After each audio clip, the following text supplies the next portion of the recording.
క్రీస్తునందు ప్రియ సహోదరి సహోదరులారా, మన ప్రభువును రక్షకుడైన యేసుక్రీస్తు వారి ప్రశస్త నామమున మీ అందరికీ ఉదయకాల శుభాలు తెలియజేస్తూ ఉన్నాను.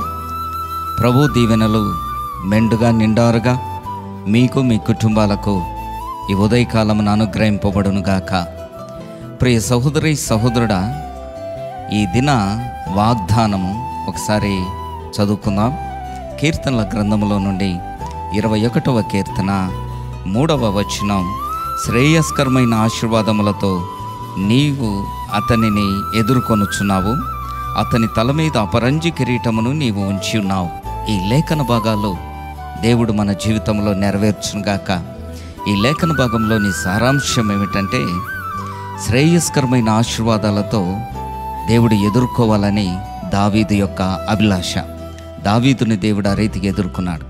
ఈ లేఖన భాగాన్ని చదువుతున్నప్పుడు ఆదికాండములో యాకోబు జీవితం మనకు గుర్తురాక మానదు.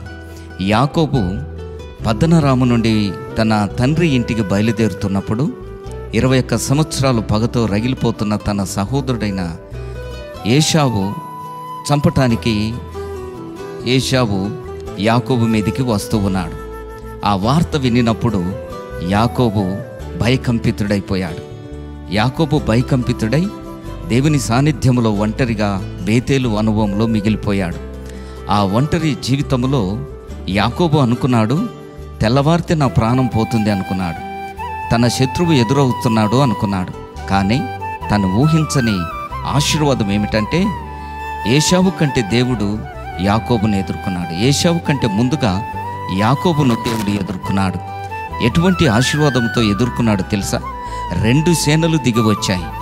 యాకోబు సంతానానికి, యాకోబుకు కలిగిన సమస్త ఆస్తికి 2 సేనలు పరలోకము నుండి దిగివచ్చి యాకోబు సంతానానికి, యాకోబు ఆస్తి అంతటికి ఈ 2 సేనలు కాపలా ఉన్నాయి.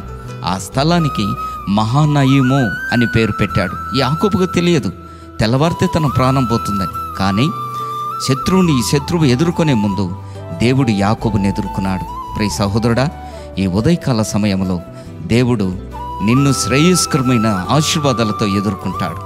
ఆ మహోన్నతుడైన దేవుడు, నీవు భయపడుతున్నావేమో సమస్యలు ఎదుర్కొంటాయని, నీవు భయపడుతున్నావేమో శత్రువులు ఎదుర్కొంటారని, నీవు భయపడుతున్నావేమో నీ జీవితంలో అనేకమైన ఇబ్బందులు ఎదుర్కోవాల్సి వస్తుందని, వాటికంటే ముందు యాకోబుని ఎదుర్కొన్న దేవుడు నిన్ను ఎదుర్కొంటాడు శ్రేయస్కరమైన ఆశీర్వాదాలతో.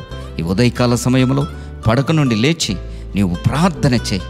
యాకోబును ఎదుర్కొన్న దేవా, శ్రేయస్కరమైన ఆశీర్వాదాలతో ఎదుర్కొన్న దేవా, నన్ను ఎదుర్కోమని, శ్రేయస్కరమైన ఆశీర్వాదాలతో ఈ దినము నన్ను నింపుమని ప్రార్థన చేయి. అట్టి కృప దేవుడు నీకు అనుగ్రహించునుగాక. ఆమేన్.